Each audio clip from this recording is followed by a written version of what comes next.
Olá, estamos com mais um Pitadas de Saúde no ar.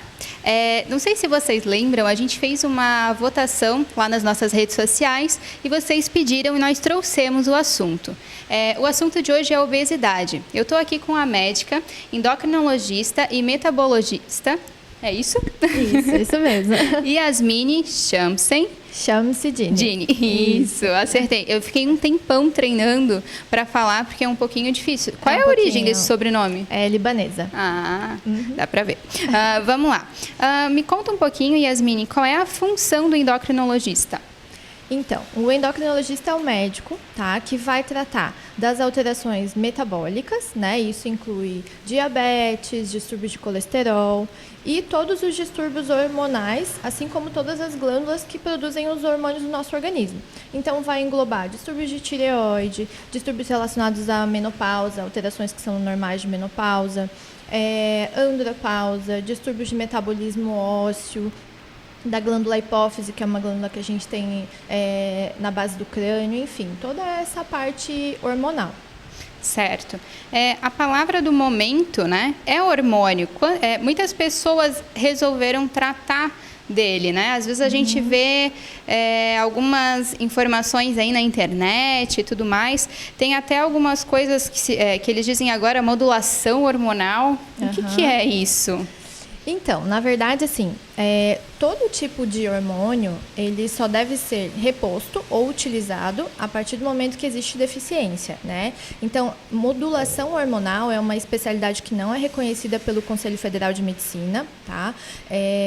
Então, não existe nenhum tipo de respaldo científico para se utilizar algum hormônio com intenção de ganho de massa magra ou para melhorar a performance física ou como medida anti-envelhecimento. Isso não deve ser realizado.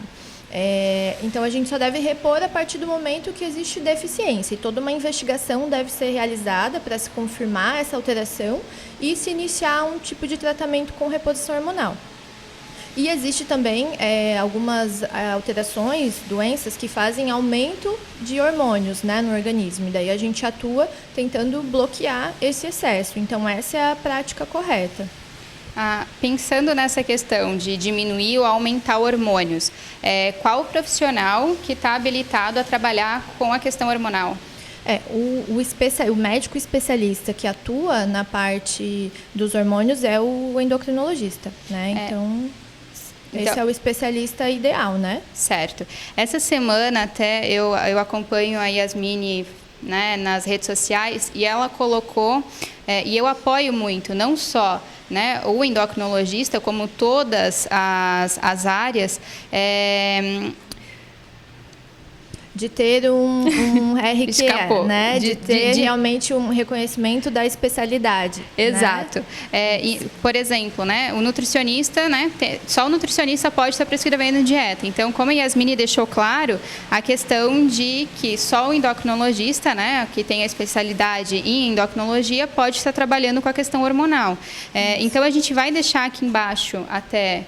É o site do CRM, né? Na verdade é do CFM, é do Conselho Federal de Medicina, que ali existe um linkzinho para o serviço público que qualquer pessoa pode clicar e buscar por um médico, né? Ou por uma especialidade, ou pelo nome de um médico, para saber quais especialistas que tem na sua região, né? Porque daí você tem certeza que vai estar procurando alguém que é especialista nessa área, né?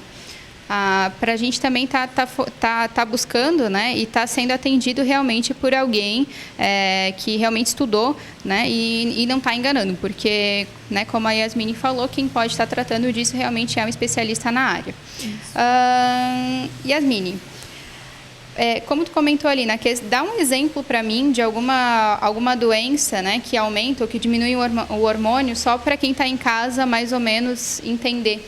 Tá. Uma alteração bem comum, né, uma glândula bem famosa é a tireoide, né? Então, a tireoide é uma glândula que todo mundo tem, né? Ela deve funcionar normalmente. E aí, a partir do momento que ela produz menos hormônios do que deveria produzir, a gente tem o hipotireoidismo, né? Que existe deficiência do hormônio e aí o tratamento se faz com a reposição. E existem casos, por exemplo, de hipertireoidismo, que a tireoide vai começar a produzir hormônio em excesso. E aí a gente vai ter que atuar bloqueando essa produção hormonal, né? Legal. Obrigada. Né? Eu acho importante a gente entender realmente a função de cada profissional. Né? Por isso que eu pedi para que ela deixasse um pouquinho mais clara essa questão do endocrinologista. Mas realmente eu chamei hoje ela aqui para a gente falar um pouquinho sobre obesidade. Né? Obesidade a gente sabe que é sim uma doença, né? E, felizmente ou infelizmente a gente não pode tratar como muitas pessoas tratam, como chacota. Né? As pessoas olham pessoas na rua, né, que estão acima do peso e tem preconceito, às vezes fazem piada. Gente, isso realmente é uma doença. E é uma doença extremamente comum, né? Na verdade, é uma epidemia mundial. Os números mostram que cada vez mais vem aumentando o número de pacientes com sobrepeso e obesidade.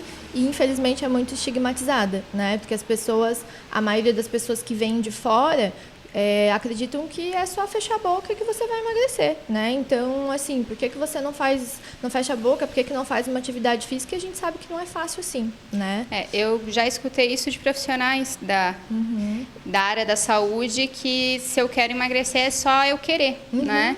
É muito fácil, fecha a boca e come menos. E a gente sabe que, infelizmente, não é assim, né? Envolve vários fatores. No teu ponto de vista, quando que é a hora de procurar ajuda? Olha, a partir do momento que a pessoa tem uma dificuldade em perder peso, por exemplo, né? Eu tenho um objetivo de perder peso e, de repente, eu tentei, não tive sucesso, ou realmente quero ter uma orientação correta para eu conseguir ter um norte, né, para o meu tratamento, esse seria o ideal, né? Não só quando existe sobrepeso, obesidade, a gente tem tratamentos mais específicos, enfim, mas de forma geral, a partir do momento que existe esse desejo, essa necessidade, procurar, né, o nutricionista, muito importante nessa parte em relação à orientação alimentar, e o endocrinologista também, né, para um tratamento mais específico para auxílio na perda de peso. Certo. E quando a gente fala de obesidade, né, para caracterizar a obesidade, então, deixando claro para quem está em casa. Hoje em dia, ainda a orientação mais prática que a gente tem é através do IMC, né? O IMC é um cálculo extremamente simples, né? Em que qualquer pessoa pode fazer em casa. Você pega o teu peso, divide pela tua altura ao quadrado, isso vai dar um valor, né? Então, o IMC considerado como normal, uma pessoa com peso normal, é aquele que varia de 18 a 24,9. Se ele varia de 25 a 29,9, a gente caracteriza como sobrepeso, e acima de 30, obesidade, né? Então, é uma ferramenta bem básica mesmo, né? A gente sabe que, através desse tipo de cálculo, a gente não vai conseguir diferenciar percentual de massa magra, de massa gorda. Então, às vezes, o IMC ele é falseado, né? Ele superestima um determinado peso de uma pessoa, mas é uma ferramenta básica que a gente tem, né? Tem outras formas também de avaliar a questão de gordura corporal, né? Como através da densitometria de corpo inteiro ou através da bioimpedância, né? Mas, como regra, a gente ainda utiliza o IMC. Certo. E hoje, quais são os tratamentos mais utilizados para o tratamento da obesidade, no caso? Tá. O básico, né, que sempre vai ser a nossa chave do tratamento, é a questão da mudança alimentar e prática de atividade física regular, né? Em relação à alimentação, existem diversas estratégias alimentares, né? A Ana trabalha com isso, então com certeza conhece e sabe orientar muito bem, mas basicamente, alimentação, atividade física, existem tratamentos clínicos medicamentosos, né? Medicações que a gente tem hoje em dia liberadas para tratamento de obesidade e sobrepeso, que vão auxiliar na perda de peso, né? E hoje em dia a gente tem no Brasil 4 medicações disponíveis atualmente para tratamento. Existe também o tratamento cirúrgico, né? A cirurgia bariátrica, que é uma possibilidade também. Então, isso é muito individualizado, né? De acordo com o paciente, se ele tem ou não doenças associadas, porque a gente sabe que a obesidade complica muitas outras doenças, né? Como, por exemplo, o diabetes, alterações de colesterol, a obesidade aumenta o risco de doença cardiovascular. Então, tem várias coisas que devem ser avaliadas, né? Caso a caso. Sim. Essa questão das complicações que vem junto, né, que acabam vindo junto no pacote da obesidade, é legal a gente deixar claro, né? Isso eu falo também na questão da ansiedade. Às vezes a gente não quer tratar aquele iniciozinho, né? A gente vai deixando passar e quando a gente vai fazer, às vezes, um exame de rotina, né, ou não tão de rotina, que são poucos os que fazem exame de rotina, a gente acaba vendo, né, uma pressão alta e assim por diante. Então, eu acho que isso é importante até a gente estar comentando aqui, que a obesidade, ela é o início, né? Ela é um gatilho para várias doenças. Para as outras doenças, né? Que são principalmente essas. Então, o simples excesso de peso, simples, né, que a gente diz, mas enfim, a obesidade exclusivamente, ela aumenta muito o risco de doenças cardiovasculares, então como infarto, derrame, aumenta o número de casos de hipertensão, de alteração de colesterol. Então, por isso a importância de tratar a obesidade, para a gente evitar outras complicações, né? Sim. Eu vou chamar os comerciais e a gente já volta. Fique ligadinho.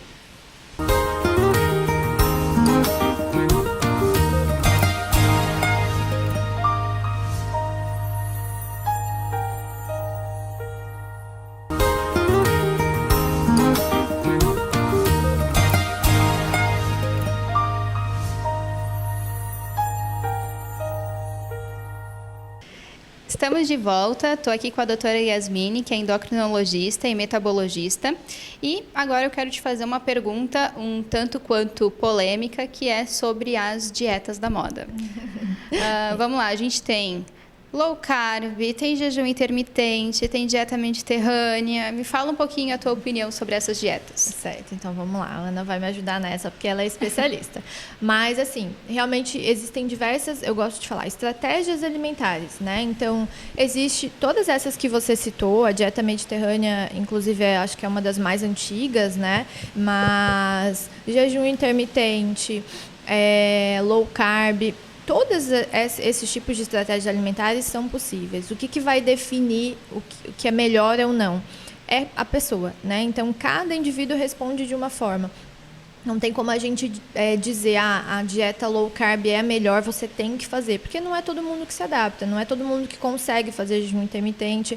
Então, isso é durante a prática mesmo, né? E também não quer dizer que se nesse momento eu fiquei muito bem, por exemplo, com uma dieta low carb, que sempre eu vou responder a ela, né? Então, isso é muito dinâmico, né? Porque o nosso metabolismo, o nosso organismo, ele está muito à nossa frente. Então, sempre numa tentativa de perda de peso, ele vai tentar impedir, ele entende que é errado. Então, ele sempre vai estar ali estimulando a liberar mais os hormônios que dão fome, diminuir aqueles que dão saciedade, porque realmente para ele não é natural.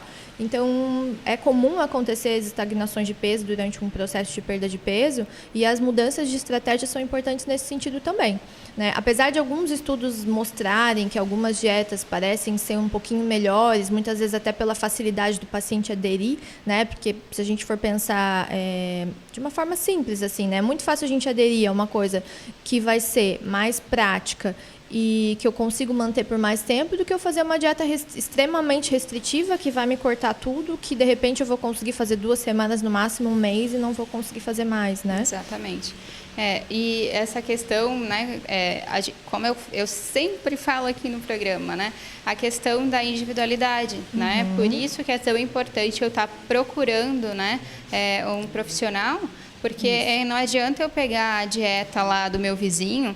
Esses dias eu até recebi um paciente no consultório, não sei se ele vai assistir o programa, mas eu vou comentar, que ele fez a dieta da esposa e o colesterol aumentou. E aí ele ficou um pouco na dúvida se foi ou não pela dieta, né? A dieta realmente tinha um pouco mais de proteína, né? A gente percebia um pouco mais da gordura também na dieta, né? Pode realmente ter sido um dos motivos, né? Então, fica nítido, né? Fica claro cada vez mais que cada corpo reage de uma forma. Então, a importância de cada um ter a sua dieta. Não sei se tu concorda ou não, mas eu acho que não existe a dieta mediterrânea ou eu acho que existe a dieta da Yasmine, a dieta da Ana, né? É verdade. Fica tão mais bonito, né? De cada pessoa, né? O que ela se adapta e o que ela vai conseguir manter, enfim, eu posso, de repente, né? Eu posso ter seguido lá a linha da Mediterrânea, mas, poxa, posta lá no teu Instagram, que dieta mediterrânea o quê? A minha dieta é a dieta e coloca lá teu nome, né? Inova. Verdade. Porque eu tava até lendo esses dias, esses sites de dieta, e aí eu vi uma dieta pegana. Tu já ouviu essa? Pegana, Pegana. É a dieta... Era a dieta paleolítica com a dieta mediterrânea, era alguma coisa assim. Ah, entendi. Então, eu posso estar enganada, tá? De uma certa forma, a mídia até acaba buscando, né? Coisas para estar vendendo. Eles precisam de matérias, né? Com certeza. E é um assunto que realmente chama atenção, né? Quem que não quer perder peso com algo que talvez seja novo, né? Que pode te trazer resultados impressionantes, que a gente sabe que não é assim. Ninguém perde peso sem ter esforço, né? De via de regra, não, né? Então, a mídia tá aí para isso, né? E eu acho que as pessoas acabam esperando milagres, né? Então, elas vão se agarrando nisso. E me chamou muita atenção. Quando eu vi o nome, até, né? Eu parei para ler, eu disse, mas como assim? Então, eu acho que essa questão do individualizado, assim, é sempre importante a gente deixar bem claro. Exato. Pensando ainda na questão da obesidade, né? Quando o paciente, né, faz uso de um medicamento, por exemplo, está usando medicamento, está lá no finalzinho, está fazendo o desmame, né? Porque ninguém pode parar por conta própria, isso é importante deixar claro. Não só o medicamento, né, no tratamento da obesidade, mas como qualquer outro. Como é que ele faz para manter o peso depois? Então, assim, a manutenção do peso ela é tão difícil quanto perder peso, muitas vezes até mais difícil, né? Justamente porque aquilo que eu comentei, o nosso organismo vai sempre estar tentando te trazer para aquele peso anterior. Ele entende que o teu peso é aquele que você tinha antes. Então, é uma fase que ainda exige, na verdade, como a gente já comentou também, a obesidade é uma doença crônica. Então, é um cuidado que a pessoa tem que ter para o resto da vida, né? Às vezes se cuidar mais, às vezes menos, porque vai estar com peso estável. Mas, de forma geral, o cuidado vai ser necessário. Então, manter os cuidados alimentares. A atividade física numa fase de manutenção de peso é super importante, né? E em relação a medicações, justamente pela questão de ser uma doença crônica, muitas vezes a medicação vai ser usada por alguns anos, né? Então, isso vai ser também decidido junto com o médico, né? De acordo com a evolução do paciente. Via de regra, como você disse, não deve ser parado de uma hora para outra. Porque como qualquer outra medicação, se eu uso um remédio para pressão e eu paro de usar de um dia para a noite, minha pressão vai aumentar. A questão do peso, de uma medicação para perda de peso é exatamente essa. Então, a diminuição tem que ser progressiva, né, da medicação, caso seja possível, desde que o paciente esteja conseguindo manter os resultados. E aí, a fase de manutenção ainda exige o cuidado, né, com o especialista, o nutricionista, o endocrinologista, porque normalmente é bacana, eu gosto muito disso, e eu acho que você deve trabalhar isso com os pacientes também, é estabelecer um peso alerta, né? Então, assim, eu estou mantendo o meu peso em torno de 70 nos últimos 3 meses, a gente vai deixar combinado que se ganhou 2 quilinhos, já vai voltar, é o nosso alerta, né? Então, para rever estratégia alimentar, ver o que de repente eu estou escorregando e nem estou percebendo, para a gente evitar ganhos novamente, ganhos progressivos, frustrações, né? E a própria questão de estar tomando a medicação, eu não estou tomando ali um medicamento só para emagrecer e vou ficar lá assistindo TV e deixar que o medicamento faça o trabalho, porque não é assim que funciona, né? Exato. Então, tá tomando medicamento, mas nesse período tá adotando, né, os hábitos melhores, desde a escolha do alimento, a prática de atividade, né? A obesidade que a gente está falando, né, realmente, às vezes as pessoas que têm dificuldade de locomoção, conforme vão perdendo peso, elas conseguem se locomover um pouco melhor. Ficam mais dispostas também, né? né? Então, a partir disso, começa, né, a adotar as práticas saudáveis para que quando realmente tire a medicação, elas continuem se movimentando. E não quando, né, tirar o medicamento, aí então eu vou resolver. Não. Até porque não vai ter resultado consistente, né? Se a gente for deixar só pela medicação e esperar que ela faça tudo, vai ter talvez uma perda inicial durante o tratamento, mas isso logo vai se estagnar, às vezes até ganha peso, porque a medicação por si só não é suficiente. Eu acho que, no geral, né, a medicação para várias doenças, ela, de certa forma, ela é como um anestésico, né?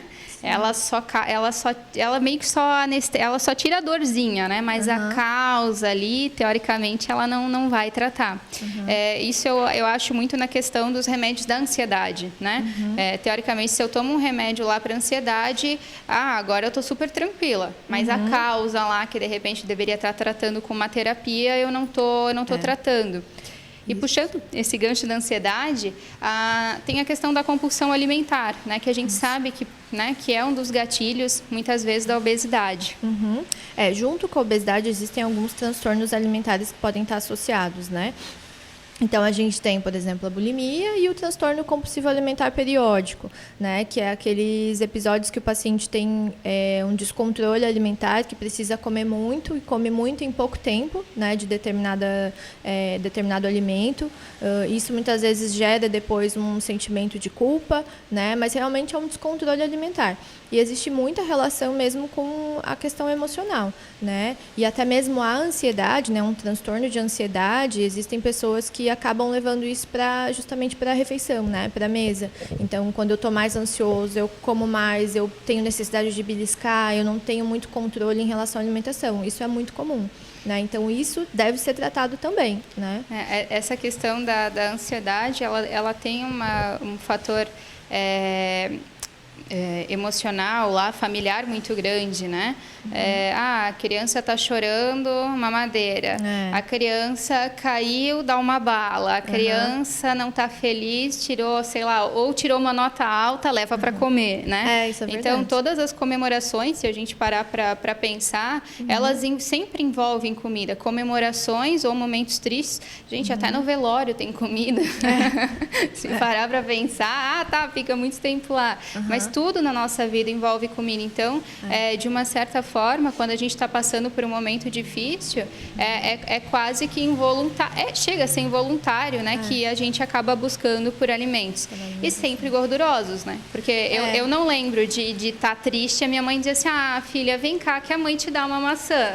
Então, aí que tá. Porque assim, não existe um problema em a gente querer, de repente, fazer esse tipo, né, de recompensa. Poxa, hoje eu tive um dia maravilhoso, eu tô super bem, eu quero comemorar. Ótimo, vá, comemore. Mas por que tem que ser uma alimentação extremamente gordurosa ou alguma coisa industrializada, né? A gente deveria priorizar os alimentos saudáveis, né? Então, eu posso comer, de repente, sei lá, uma carne que eu gosto? Pode, mas na entrada coloque uma salada gostosa, algo que vai já te trazer uma saciedade inicial, né? Deixe uma sobremesa para depois que você já comeu coisas bacanas, né? Então, é questão de escolha, né?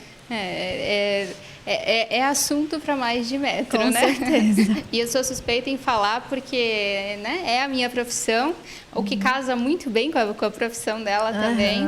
A gente já teve o prazer de trabalhar bem próximas também. Aproveitando, né, se tu quiser, atualmente, aonde tu trabalha?